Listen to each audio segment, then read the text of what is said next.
Good. Hey, everybody. Welcome back to another episode of Comedy Pinata. Very excited about my guest / You've been here a bunch of times, so we'll get into you in a sec. But we always got to start off. Did you know car repossession is on the rise? This is new copy, people. Did you know you also have every right to stop a repo guy from taking your car? Consumers have broad rights to stop a car repossession from happening, and that is where the law firm at suethecollector.com can help you. If your car is about to be repossessed or your car was repossessed and you verbally told them to stop and leave your car alone, were physically hurt or injured by the repo agent, or they took the wrong car altogether, you may have a case. The attorneys at Sue the Collector specialize in wrongful car repossession and can help you or your loved one. Now, if you or your loved one were injured, lost valuables, or wrongfully had your car repossessed, call us right now at 1-877-BAD-REPO, 1-877-BAD-REPO. Again, 1-877. I'm joined once again by Reno Collier. Reno, great to see you. Fresh from the links or just the shirt? Yeah. No, just a free shirt. Just another. All my shirts are another free swag that you get from hitting the road with an A-list celebrity. Yeah. Well, this one is, but I just grabbed. That's his. Okay. Yeah. But I've got Funny Bone shirt. My kids grew up in Funny Bone shirts. And Go Bananas, and people are like, "What is that?" My kid thought I worked at the airport for the first 6 years of his life. He did. Go Bananas is one of the ones that. You know, when you're a man at a certain age, it's just like, I don't want to say I'm working there. Like, I get it, it's a nice club, but I just don't want to say I'm working at Go Bananas. It's hard after 50. The improv is fine. Funny Bone, slightly, a little. I'm in my 40s. I don't want to say Go Bananas. Yeah, it's like, although some of the shows I'm doing are like VFW, like. Some of these. That's for the troops, though. You got to feel right. You got to give it up for the troops. Yeah, very affordable. Very affordable. And I do homeless shelters. I just help. All I want to do that's is where you get your clothes. That's where I get my shirt. Yeah. Dude, this is so funny. I had a bunch of leftover merch one time, and I had these. They were church softball shirts. Yeah. They were like 3/4.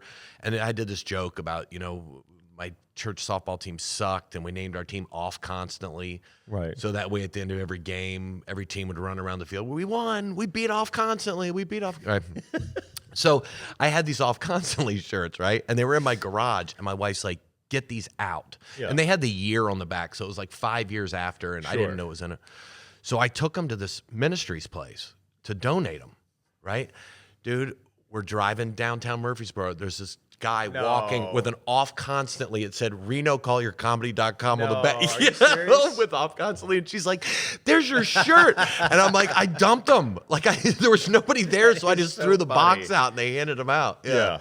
It was killer. I think one of the worst merch experiences I've ever had, like a dipshit, not thinking things through, right? Just think, oh, this will be great. I have a closing bit that is going to be my new hour, but I talk about the Asiana Airlines news clip where they talk about We Too Low, Something Wong. Right. And I made a shirt that had a plane and said, always remember, and it listed the 4 pilots. I thought, oh, my God, this is hilarious. And it didn't sell well. And I'm like, oh, I wonder why. And my wife's like, yeah, because a lot of people think it's racist, and you're Asian, so you can do that. But like, if you're a white guy and you're wearing that, you get the shit kicked out of you. I'm like, oh yeah, that's probably stupid, right? So I got a box full of these T-shirts sitting in my closet, like a moron, not thinking, oh yeah, with all the Asian hate, probably not a good T-shirt to sell. Do you remember Chicken? The guy Chicken? Okay. The infamous Chicken. So for those of you who don't know, Chicken, when we were, much younger, this guy blew the fuck up. He was one of the first guys to go to Montreal Just for Laughs Comedy Festival. Yep. And had at the time like a historic amount, figure from a development, I think it was like ABC. He got offered Saturday Night Live, but his manager at the time talked to me. He went to WB and got like $500,000 for a development deal for a show called Hype. That's right. That was on, and he only did one show at Montreal. They pulled him from the other ones.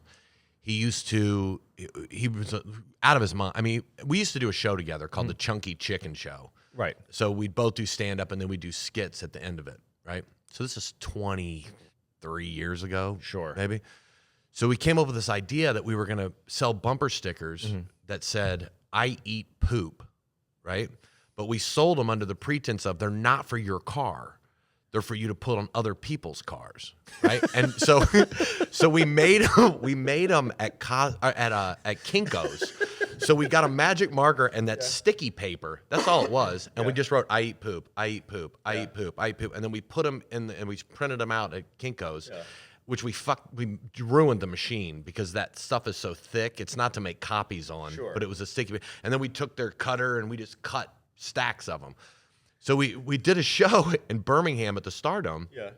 And we were like, "Hey, we're selling these I eat poop stickers. They're not for you. You just take them and put them on other people's cars, you know." And the cuts were all wrong. I mean, it was just disaster. Yeah. So we sell like tons of them. Yeah. So the next morning, Bruce Ayers, the club owner, calls us in the hotel and he's like, "Get down to my office now." And we're like, "What?" And he's like, "Come to the club." Yeah. And there were like 75 people that were like, "I can't get this sticker off my car." And people weren't putting them on the bumper; they put them on the window, on the thing or whatever. And he's like, "You guys have got," but for years, you go into a bar in Birmingham and in the bathroom where you'd see like, "I eat poop, I eat poop," all over. That's awesome. Yeah. But a terrible merchandise idea. We sold them, and I mean they cost nothing, and we were selling them for $5 a piece. And it's a magic marker, you know, just. And you're in your 20s just making cake. Yeah. And like that made your weekend. Yeah. We were both living out of our car. Well, he had a Ninja. He was on the road in a Ninja. The first gig we ever did together. Is that all right if we're talking about that? Yeah, for sure. The first gig we ever did together. He was emceeing. Cable Guy was headlining and I was featuring. A little bit. He shows up in Birmingham, comes into the green room. He's sunburned like viciously all over his back. Yeah. And he has a pair of shorts, a T-shirt that's kind of cut off, and a bag. And I'm like, "Dude, what's wrong with you?" Yeah. And he goes, he's like, "Man, I'm so excited. This is going to be great." He's like, "I rode my motorcycle up from Ocala," which is like 8 hours. So the sun just burned him the whole time. God. For the whole week, he had 2 T-shirts, 1 pair of shorts, and a couple pair of underwear. That's fun to share a green room with somebody that's been in the sun for 8 hours. For 8 hours. Yeah. I'm like, dude, let me, and I wasn't making any money. I'm like, we're going to go tomorrow and get you some T-shirts. Like, this isn't how he hadn't been on the road. You're in a sad state of affairs when Larry the Cable Guy is telling you need to dress better for the show. Right. What you need, cut the sleeves off, but leave the back down. You know, But Jesus. Yeah, he was a tortured soul, but one of the sweetest people you'd ever meet. He just got caught up. He came from absolutely zero money. Right. Like 11 kids sleeping in the hallway. Sure. To got a scholarship to college to play football, didn't make it through, worked at Cracker Barrel, became a comedian coming up through like the black clubs and stuff like that in Atlanta, uptown. Sure. And then just boom, and all of a sudden you take this kid with no maturity, buttloads of energy. I mean, energy off the charts. And talent, and it just, you know, when you hear about people getting chewed up, I mean, he ended up taking his own life, but he got devoured by Hollywood. Yeah, the ups and downs and this and that, and he'd buy a car and then he'd lease another one, and he had 2 apartments, and I'm like, you are going to go through this money in 6 months. Sure, yeah. No, you can't, man. I'm going to do the show, and I'm going to do. He had no idea, of what. And it was so sad because I didn't either really, but I didn't make that kind of 500,000. Sure. I'd get these 75,000. Yeah, man. And then by the end of it, you're like, what? I have 25 grand. Like this wasn't. Oh yeah, when you get deals, everybody gets their cut and you don't get anything. And you're sitting there going, I thought I was, but it was really sad to watch him go through that because he just didn't have the wherewithal to, and he was such a good-hearted guy. Yeah, that he just didn't have the. It just chewed him up, man. It's a shame. He's one of those guys. When I was coming up in New York City, you heard about him going to JFL, which is the biggest comedy festival. It's where especially at the time, all the networks would go, and they would sign new talent to big deals. There was a rash of, maybe 5 or 6 years where that was happening. So he became like this beacon of hope. He was like the California gold rush for young comics. It's like, I want to be like that, chicken. And so he's the guy that we always heard of. I don't even know what he looks like, but I heard so many stories about him, and I was like, I'm sure at some point I'm going to meet him. I never met him. And then you heard just through the undercurrent of comedy that he had taken his own life, and it was I don't know, it's just so weird to see how somebody was at the top of the industry for a moment in time. Yeah. Like he was all anybody was talking about for a summer, and then just gone. And then gone, which is just incredibly sad. And if you looked at what he was doing, 99% of comics would go, he was in those XXX movies with Ice Cube and Vin Diesel. Sure. And he was in Black Hawk Down. Mm-hmm. And I mean, it wasn't like he wasn't doing anything, but from what he thought he was going to do, he bought into these agents who lie. Sure, yeah. 100, he just lie. You know, you're going to make this and you're going to, I mean, you turned down SNL for the money. Yeah. To go to WB, I mean, are you looking at the That's big bad picture, or is it management, just for a paycheck? And he was just used. He was a pawn. Agents are sprinting. They came and saw him at Go Bananas in Cincinnati. See, that's took him out in a limo. That's why. Right. That's why. They flew in from L.A. and New York, took him out in a limo, told him how great he was going to make this and that, and he was. I mean, And you're a kid. You're going to you're a kid, believe them. yeah. You're in a nice suit. Yeah, You got and he's in coiffed hair, of shorts and a course, yeah. t-shirt still. I remember one time Jamie Masada, Chicken had all this heat, so he was like, there was a showcase at the Laugh Factory, and Jamie Masada, that's his name, right? That used to run it. So he represented Dane Cook at the time. Sure. So he goes, I'm putting Dane up before him in the showcase to be like, my bury guy him. is going to bury him. Yeah. Dane went out, That sounds like James Masada. did his thing, you know, and I was in the back going like, God, that guy killed. Chicken came out. He used to do this thing where he'd jump out in the crowd and grab somebody's head and he'd hump them in the head and there's music playing and he did all this stuff. So he goes out to start humping this lady in the head. This is where the Me Too movement started, This by is the way. what- yeah. He grabbed a judge at a show we did one time and was doing it to him. He had a guy had a bullet in his neck. Somebody tried to kill him. They got sued. It was a mess. Jesus. So we're at the Laugh Factory. I'm in the back going like, how is he going to follow this? He comes out like a tornado. The music starts playing. He grabs this woman in the front row to start humping her in the head. She had a wig on. Oh, he had her my head. God. He ripped her wig off. And instead of freaking out, he's like, yeah. And the place in the raft, I mean, just goes berserk. And Jamie's in the back, like, he ripped her wig off. So now Jamie's mad at him because his guy got buried. And he's going, it was so freaking That's funny. He walks off stage hilarious. and I was like, dude, what? He would go in. You didn't even know what you watched. Yeah. It was literally a tornado. Yeah. And then it was over. And people would go, what did he talk about? I don't know, but I laughed my ass off. Yeah. What was he, was there any bit that made, I don't know. I mean, there was music and he was dancing around like a maniac and he jumped on people's tables. Yeah. And it was full-blown chaos. It was like taking somebody who's at a party that everybody loves that is just 9,000 miles an hour. Yeah. And then it was 15 minutes of it and then it was gone. Or 30 minutes of it and it was gone. Or 45 minutes of it and it was gone. when he's off stage. You're like, Dude, oh my God, what was it? Yeah. the energy was off the charts. And he was a real good-looking young guy Yeah. and real physical. But I had never seen, it wasn't comedy like you'd think. Yeah. It was more like, You know, I know we're going to get into this, everybody, but sorry. Greg Morton, Yeah. you know, like I remember starting off on the road, and for some reason we're on a show together, full on energy. It looks like a character. He still works to this day. One of the nicest guys, super nerd, and just balls out energy. There to entertain. Right. He's not there to be an artist. He's there to entertain you. And I see him every now and then on billboards, and I've written him on like Instagram, just like, hey, I'm in the city. Do you want to get lunch? Whatever. Never hear from him. And that's okay, but he's somebody where I was like, man, that guy, if the industry wasn't so like, you know, chin stroking, and that guy, he's an entertainer. Yeah. And he's, oh God. But it makes me want to kind of go down the rabbit hole on Chicken and do a little more research on him. But have you ever heard the redneck joke? Hey, y'all, watch this. Like, I just moved here. okay. So, but it's it's like, hey, y'all, watch this. You know, like, what does a redneck say right before he dies? Hey, y'all, watch this. You know what I mean? So, like, so that is what I picture in his head.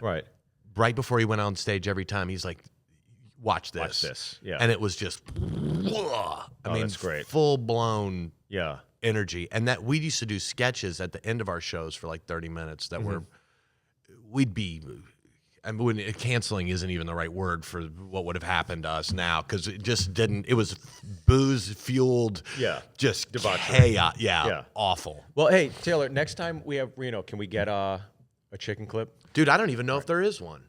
This is Honestly. pre-internet, yeah. Yeah. So we'll see. Or just around the internet, because that's when Dane started But blowing if up. both of us are in it, do not show it. All right, here we go. Number one.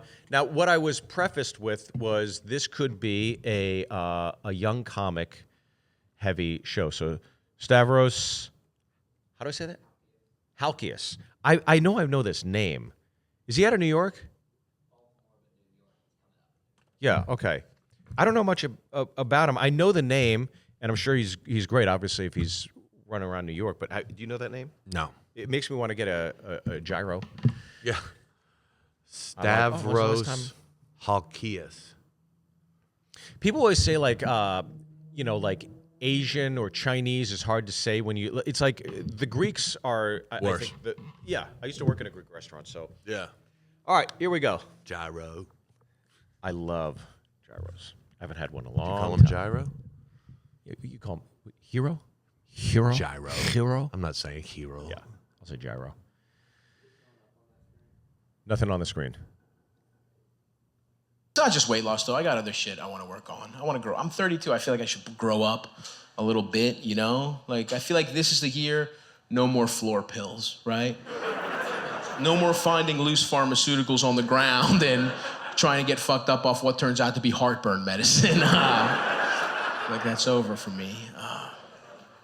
I am trying to stay sober, though. That's real. I'm trying to stay sober. It's been about 4 weeks, 4 weeks, so it's going all right. Thank you, yeah. So I'll be back. Don't worry. After this show, I'll be back, if I'm being honest with you guys. I just had to cool my jets for a sec. It's hard, man. My problem with sobriety is I keep doing drugs, because drugs rock, right? Here's how good drugs are. You know my favorite movie of all time is? It's this nature documentary about tropical fish that I watched on mushrooms at my friend's place. And the colors were so vibrant and the story was so gripping. Halfway through, I'm like, dude, what is this? I gotta look this up. And he looks at me and goes, you were watching a screensaver right now.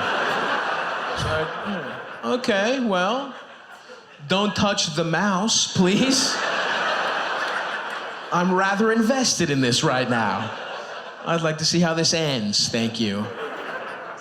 I'm trying to stay sober. I'm trying to watch less porn, trying to be off porn. One of my friends, he was off porn too. I was like, sick, dude, what's your secret? Let's compare notes. And he was like, oh, I've just been having sex with a lot of women. It's like, okay, man, well, that's not being off porn, right? You can't be like, no more video games for me, no more Madden. I'm just on the Dallas Cowboys now. No more Call of Duty, I bought a gun, so. Take this for a spin. Yeah, I keep trying to improve year by year, I was real depressed a few years ago when I first moved to New York. Things were tough, And I was venting to a friend and they tried to cheer me up. They're like, dude, you shouldn't be depressed. If child you could see what your life is like, he'd be thrilled. And it's like, really, that's the metric we want to use? That a child wants my life? It's like, yeah, he does, but for the wrong reasons, right? He's like, hey, what's life like? Will there be ice cream? There'll be ice cream every day. Sometimes for breakfast. For breakfast, won't that taste weird when you brush your teeth? You're not. You're not doing that much anymore. Oh, really? Will there be sleepovers? Will I see my friends? You're gonna live with 4 of your friends. Every day's a sleepover that you can't escape. Oh, that rules. I hope no girls come and ruin it. I would not worry about that one right now. That last one is not gonna be an issue, unfortunately. No, that's an old joke. I fuck, of course, but... Well, yeah, I think the first thing that comes to mind when I'm watching this is that, when it's drug stuff, that's a culture I never immerse myself in. So I'm always like, I can't relate to it as much. Like Ari Shaffir, I love Ari, but there's bits of his where I'm like, I get it, they're enjoying it, but I can't enjoy it as much because I didn't live that life or whatever. That's a nice way to get out of this. But I think I'd like to say something, but I just don't understand what he's saying. Go ahead, Reno. your turn. Yeah. What do you have? I like the setups. There were the premise of the setup I enjoyed sometimes more than the dismount, but the dismount on this last one I really enjoyed. I Yeah. thought that was great. That was a really fun one. It was a great setup, and as you're saying, you know, 6-year-old you gets to see your life. I'm like, oh, this is interesting. I've heard this done maybe once or twice down the line, but I'd like to hear this interpretation, and then. Yeah, it just rolls it out. The jokes are there, and it's like, okay, this is great. Really, really enjoyed that. I liked the feeling of conversationalism. Like Very comfortable. Yeah, he's very just kind of and then I Cash. told him, you know what? I enjoy that. I enjoy it's that. the opposite kind of chicken. right, Yeah. right. It's I can see what he's doing, and I like the nonchalant kind of, you know, whatever some of the stuff I've heard. I mean, it's drug stuff. There's only so much. You're either talking about addiction or you're talking about don't go to the grocery store high. I got high and shot a turkey. You know, whatever it is. But it's a tough thing to pull off for me, whether it being believable. Right. And that's probably just because I'm older. You know what I mean? Like, and I watch it, and I'm in recovery. So So like I watch it and go, well, is he really trying to be sober? No, he's just doing this. I won't be after this, and I won't be. And that 4 kind of, weeks. right? Yeah. So it's nothing against him. Sure. It's just my own. I mean, I like people either to dig into it or leave it alone. You know, like Right. Yeah. there's so many. I was high on mushrooms, and I was watching the fish But show. even when he says I've been sober for 4 weeks, right? Now you're saying that as a joke, right? And it gets the laugh. It gets a laugh. But I think that again, you got to think about the whole picture. So it's like that line gets a laugh, but what are you impressing upon your audience, right? So are you telling them, hey, I'm taking this seriously, or I'm not? Then that line would be retweaked, I think. Right. Or you just lose it. I've been sober, and then now they're wondering how long. So when you say 4 weeks, you're diminishing anything you're going to say from here forward. Right. It's going to absolutely take the believability out of anything for the next, as long as that bit goes on. Yeah. You just let the audience know, don't take this seriously. So it's one of those things where I think you need to sit down and look at what you're writing and say, how much do I want them to really be into this bit, or I think you know what I'm saying. Yeah, absolutely. No, and I'm not a good person to watch somebody talk about that. Right. Because like I'm trying to dig into really deeper parts of my stuff, and it's a weird. I kind of see. Here's what's hard is that going to a comedy club, people are drinking, people are having fun. Yeah.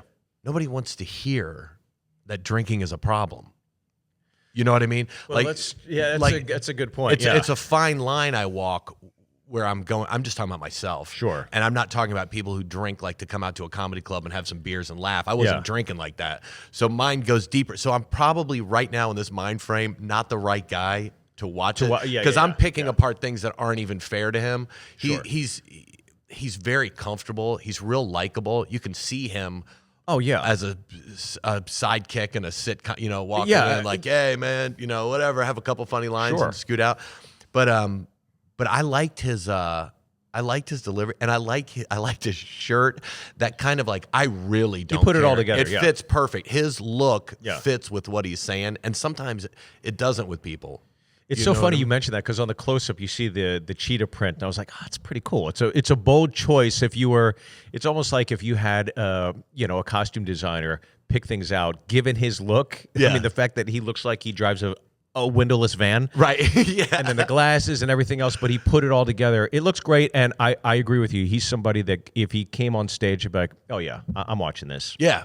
Whatever he put together here, I'm watching. He chose to grow his hair out. He chose to grow that mustache. He knows what it looks like. He fully embraces He did. it. And he looks like a character, and I think that's what you're saying. Like, if I was casting something, I'd find something for him to do. I really I enjoyed his delivery, too. I did Just the too. I tone, liked it. Very And comfortable. He looks like you'd go knock on his door, and he'd come to the door in a robe and slippers, and you'd be like, oh, I bet there's girls in there, and then you go, no, I bet there's no girls in there, and he just said that. And he just said like, I got the. I don't know. I like him. I like him. I enjoyed him. Well, Stavros, right? That's how we say it. I look forward to hopefully catching him in New York City. Really enjoyed his set, and I know that hour's blowing up because it's been suggested in my YouTube algorithm. So, oh God, I love this guy. Joe List.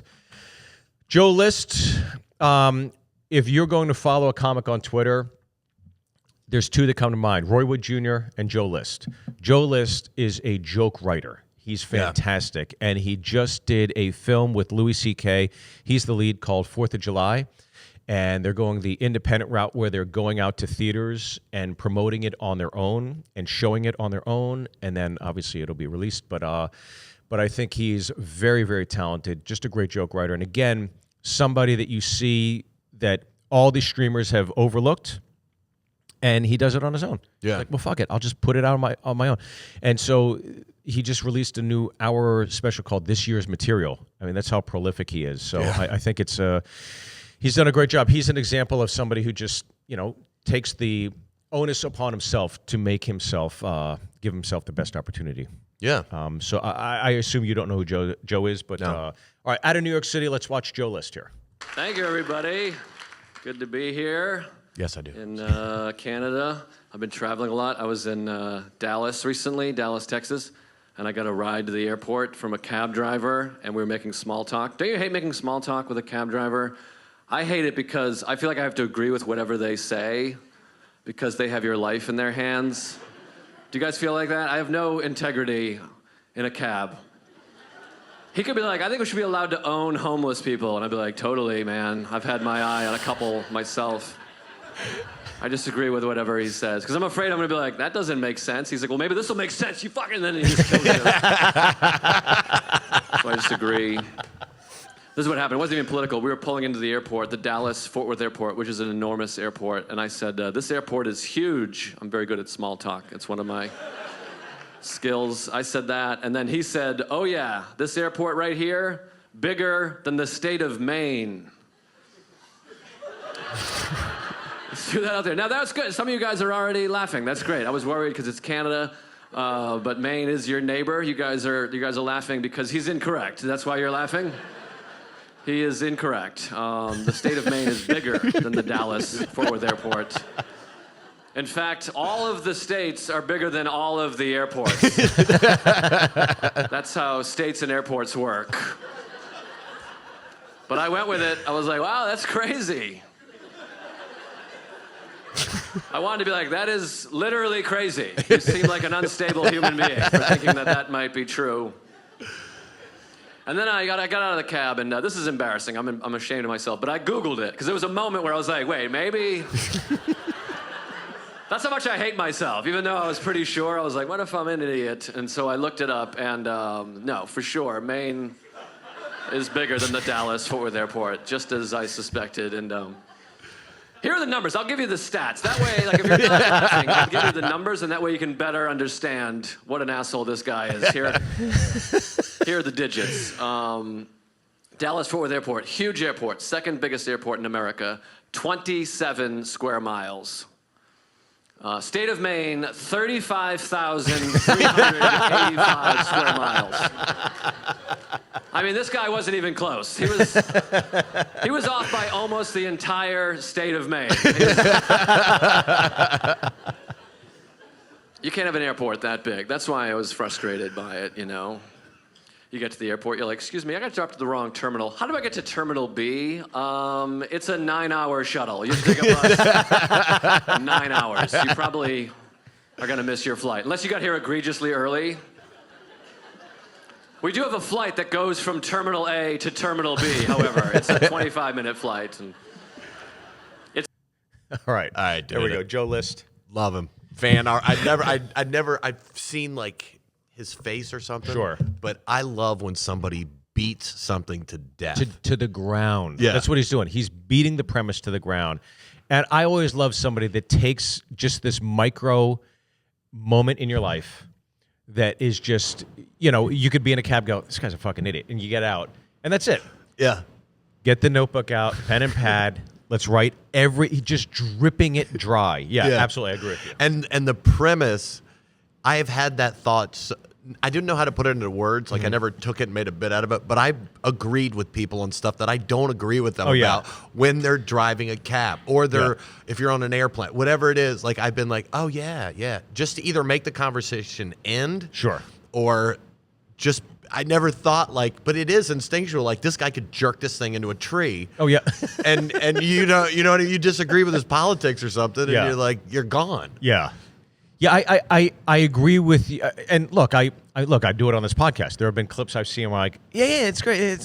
And part of me is like, yeah, but I'm also a comic, so there have been a handful of times that I've done that. But the premise of that sets it all up. Yeah, for sure. I think that is where it starts, and then like you said, he just wrings it dry. I really like Joe a lot. I think he's one of those comics where, as a comic, you kind of go into the Comedy Cellar like, I've been here forever, and what can I learn here? Who can I see that'll? And the last few times I've been in the Cellar, I've popped in and I've watched his set, Sam Morril's set, Jermaine Fowler, Emily Blotnick had oh my God, she had just a great bit about, she was getting married literally 2 weeks before she got married. And there was a line in there that was so perfectly well written. And she's a great writer as it is. She's written for, I think, Colbert and stuff. But you see like younger comics just crushing. Like Sam and Mark obviously do a podcast together, but Joe, I think, is one of my favorite younger comics in New York City. And when I was coming up, I always loved Jim Norton and Colin Quinn. Yeah. And Geraldo. Those were my three tops that I was just like, oh my God. And even now, like you see some younger comics like Joe, where he's wringing a bit dry. I don't have that in me.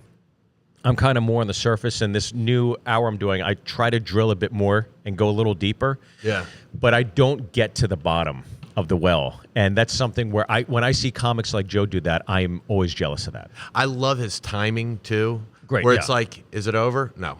Yeah. Is it over? No.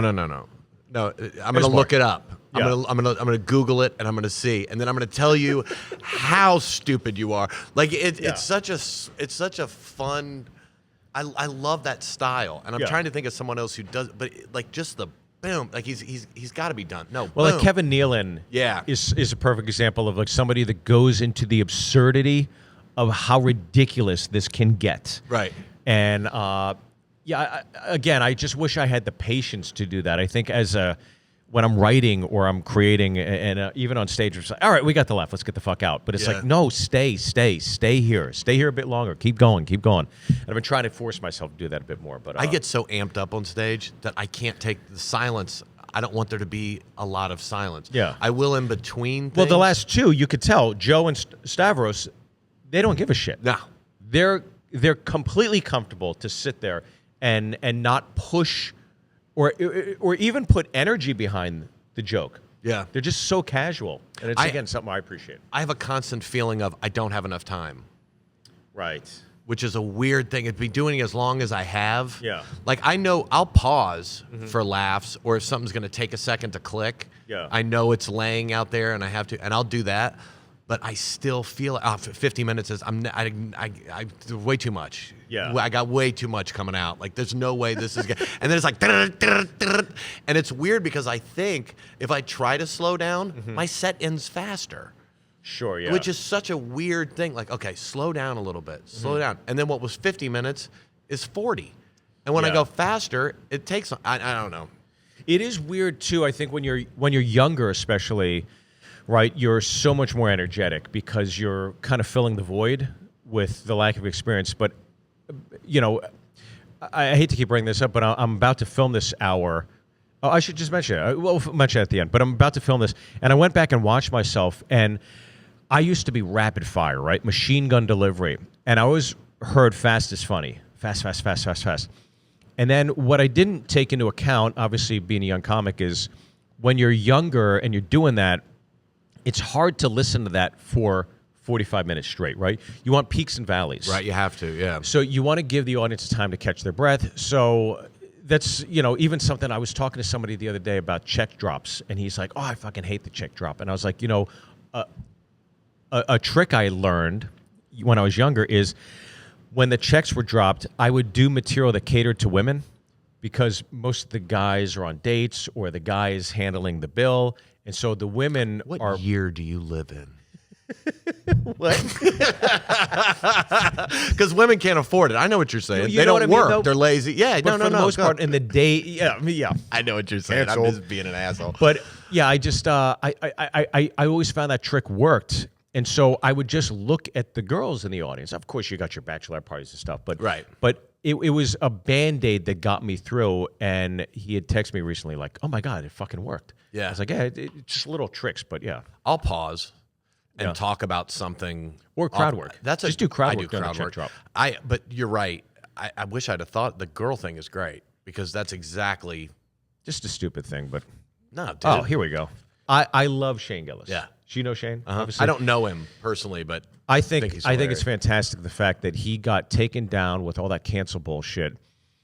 Even though I'm Asian, right? I still I tweeted support for him. I got shit for it. Like it's it's not acceptable for. I'm like, guys, he was on a podcast. He's trying to be funny. He's just he's having a conversation.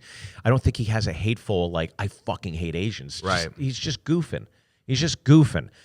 And so I'm so glad to see that SNL taken away from him, and he's probably bigger now than he would have been Right. if he stayed on SNL, because SNL, as much as, of course, we're of a generation that it meant everything, right? Now it means something, but it doesn't mean as much as it used to.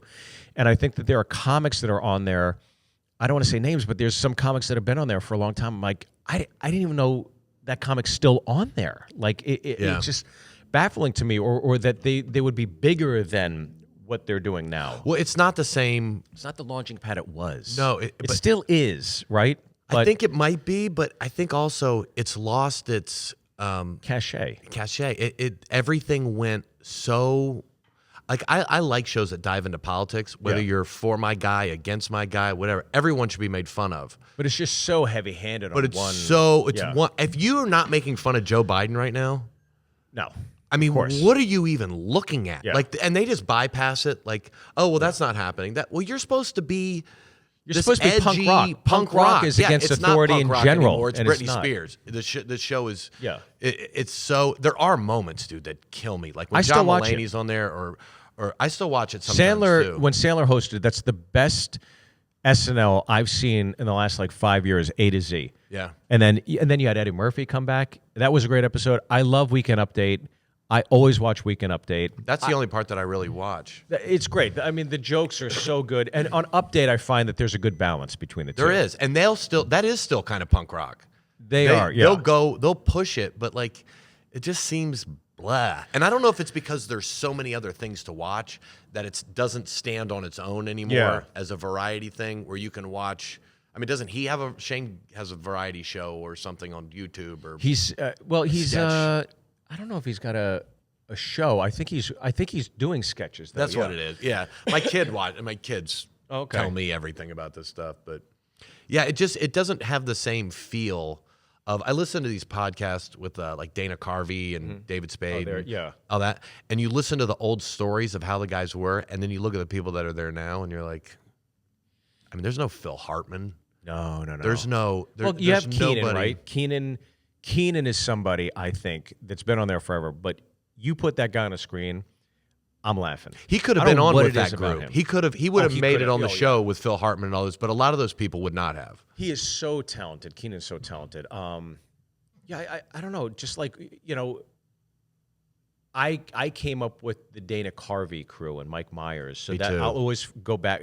Chris Farley, right? Yeah. And then you got Chris Spade, Rock. that new breed with Sandler and Rock and Spade and Farley, and like in that time period, I had a church lady poster in my bedroom. Yeah. But I love SNL. I still will always love it. The music, the minute I hear that theme song, I'm like, oh fuck, it's great. Here we go. Yeah. But the opening monologue, I always like too.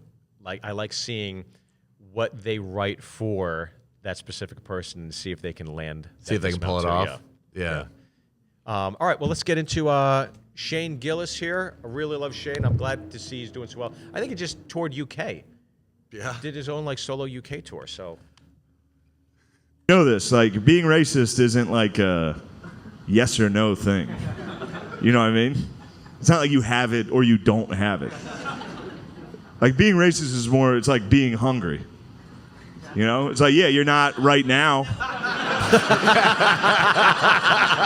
You know? It's like, yeah, you're not hungry right now, but a cheeseburger could cut you off on the highway. Oh, that's great. That's fucking great. And you get hungry. We're hungry all day. That's a fucking great joke.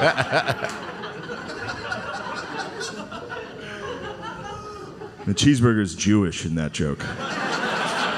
No, I'm kidding. Cheeseburger is whatever type of cheeseburger you thought it was. In your racist heart.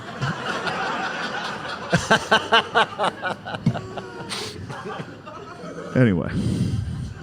That's it. I just get online, read opinions from people. The news, like other news, is kind of like, this is the most divided this country has ever been. It's like with the red states and the blue states. It's like, why? Because we tweet at each other? You know we had a war, right? You know this country had a civil war? That was pretty divided. Like at least nowadays we're communicating with each other. Back then, those guys they got the news like once a month. Some guy would come by on a horse and they were like, who's talking shit? And the guy was like, the South is talking shit.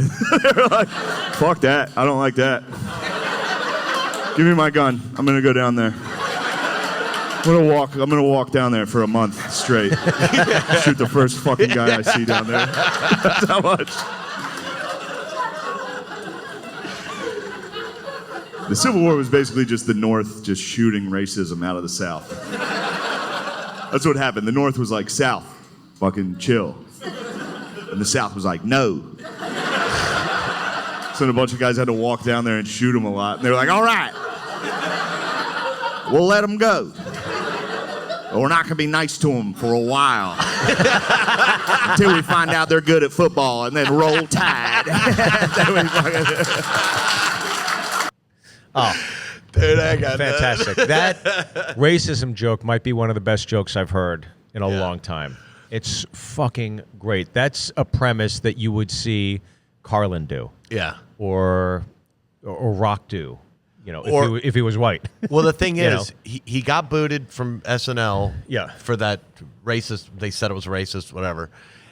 He just took exactly what he got booted for and went, I'm going to keep talking about it. All right, fuck it. Yeah. Yeah. I'm not changing for I'll you. double down. Yeah. And come up with an incredibly brilliant bit. I mean, that is one of those bits that I just watched. As soon I could see Civil War coming, and I went, God, why didn't I think of that? Like, how, when you miss...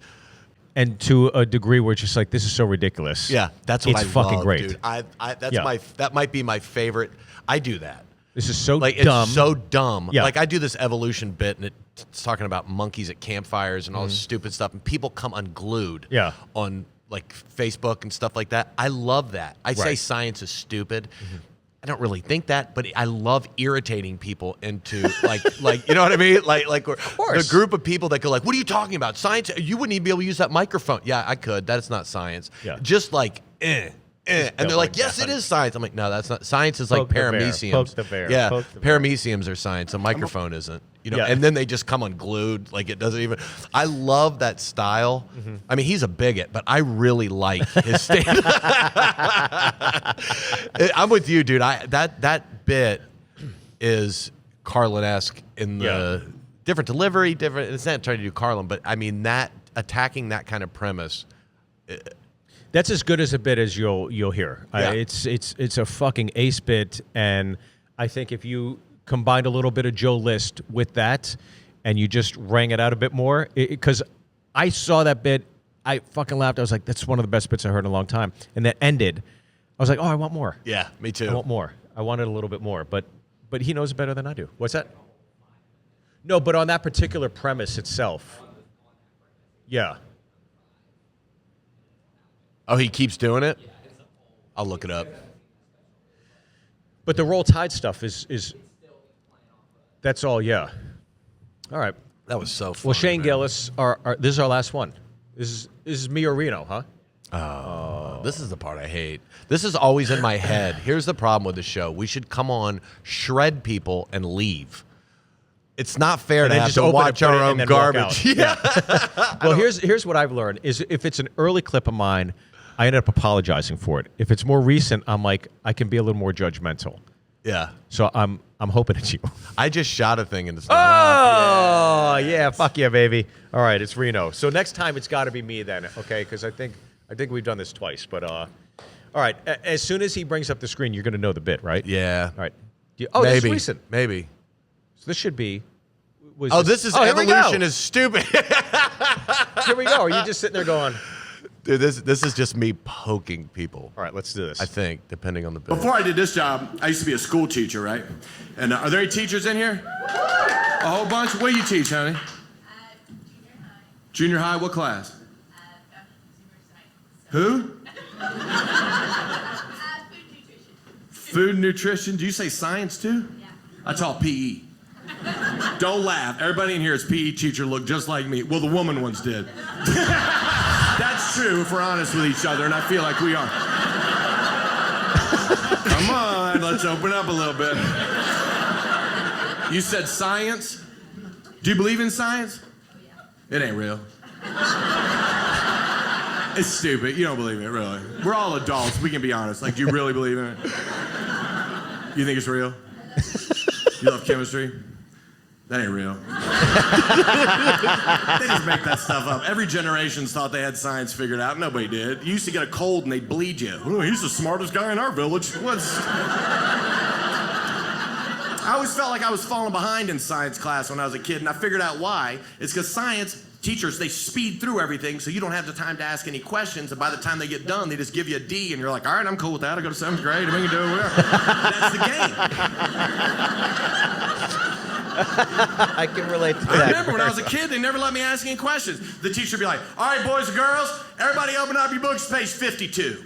All right, kids, look at the diagram. Check this out.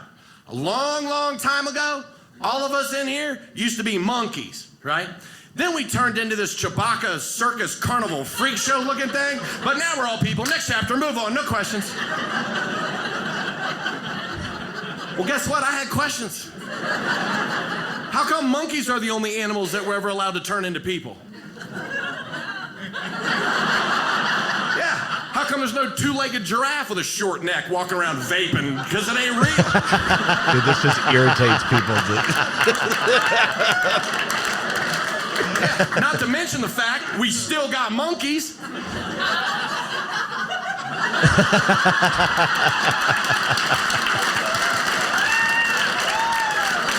What that guy used to be, a friggin' duck? Stupid. This science teacher lady came up to me after a show one time, right? She comes up, she's like, excuse me. That's how they talk, right?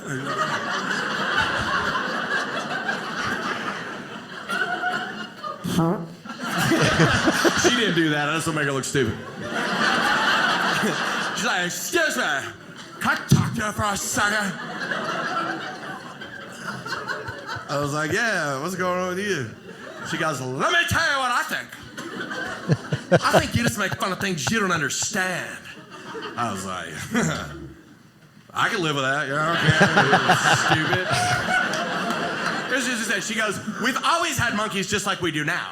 And since not a long time ago, a group of those monkeys broke away from the other monkeys to become people. These monkeys stayed monkeys. These monkeys became people. Yeah, I'd have loved to have been at that campfire. You know what I mean?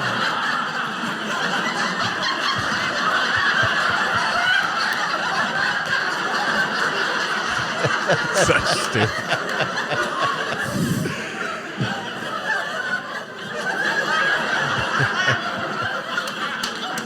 I'm sick of this crap. I want to be a dude. You know? Stupid. And that kills in the clubs. Oh, dude.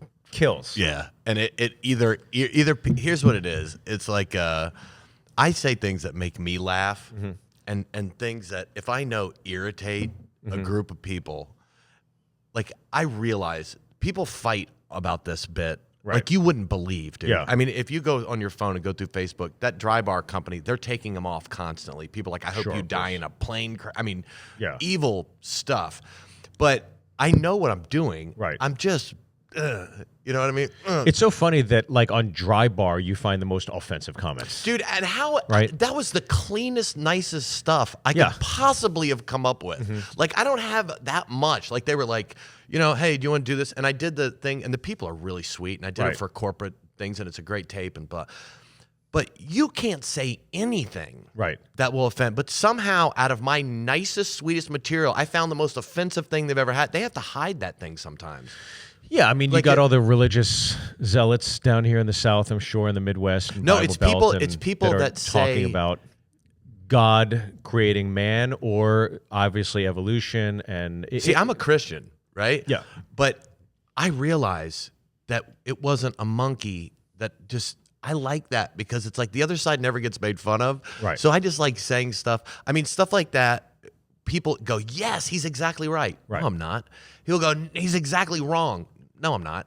This You're doing a joke. They're jokes, and Yeah. it's what makes me laugh, and it's what I think about happen. I go on to do this thing about It's your how- interpretation of a version of that. Right. It's not your heartfelt opinion. It's Right. a joke. And they're like, You're going down a scientifically, tangent. you need to look at this. No, I don't. Yeah. Kiss No. my ass. I don't have to look up anything. It's a joke. Yeah, it's a joke. I go on to do this thing about John F. Kennedy invented space, and he wanted to go check it out and all this stuff. And and I'm like, the scientists JFK are. I go, invented I go. space. The scientists are supposed to be so smart. They're idiots. Like they didn't think it through. They built the ship, and then after Yeah. they built the ship, they're like, all right, now one of y'all get in there, and everybody's like, I ain't getting in that. And Yeah. like, what are we supposed to do? And someone's like, stick a monkey in there. And I'm like, you didn't even, they didn't Yeah. steal some jackass off the side of the street and cram him. They picked a monkey. It's all just saying how stupid it looks Yeah. on the, if you're just looking at the broad picture of it. Sure, of course, yeah. But I love irritating the hell Well, out I of think him. even performance-wise, I always have gravitated towards watching people like you or Reap, and the best way I can describe it is when you watch somebody like Joe List today in our right. It's almost like you're reading a novel, right?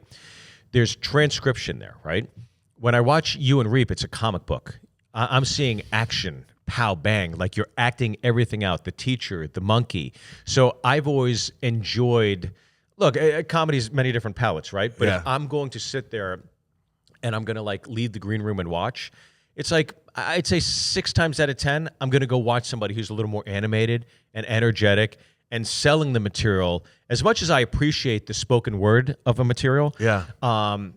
for me, and I think most audiences in general, the energy they're receiving is the energy they're giving back. Right. So I don't know. I really enjoy like watching guys like you and Reap and Godfrey, for example, who's Yeah. acting everything out.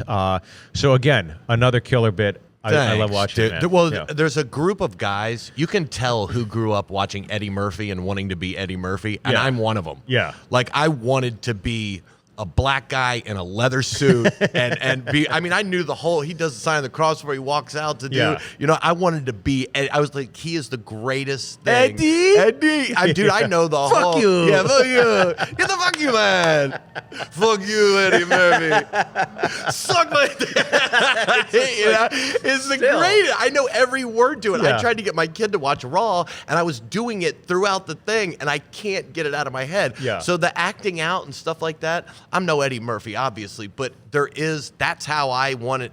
I was like, I want to be that guy. Yeah. You know what I mean?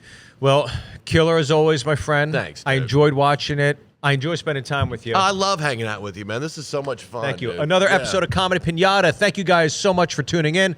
Subscribe, rate, review. I've seen, look, I read all the comments. I'm writing to everybody in the comments section. I just want to say to everybody, thank you for the kind words. I understand we're only 20 so episodes in, so everybody's like, why isn't this bigger? Why isn't this bigger? If you want it to be bigger, share it with your friends. Tell your friends. Post this on your social media and help us out. But I really appreciate all the kind words. Thank you guys so much. We'll keep doing it, and hopefully we'll have Reno along a lot more as well. So I love it. all right, thanks to Taylor, George, and Adrian, and of course, SueTheCollector.com for our sponsorship. Thank you guys very much. We'll see you next time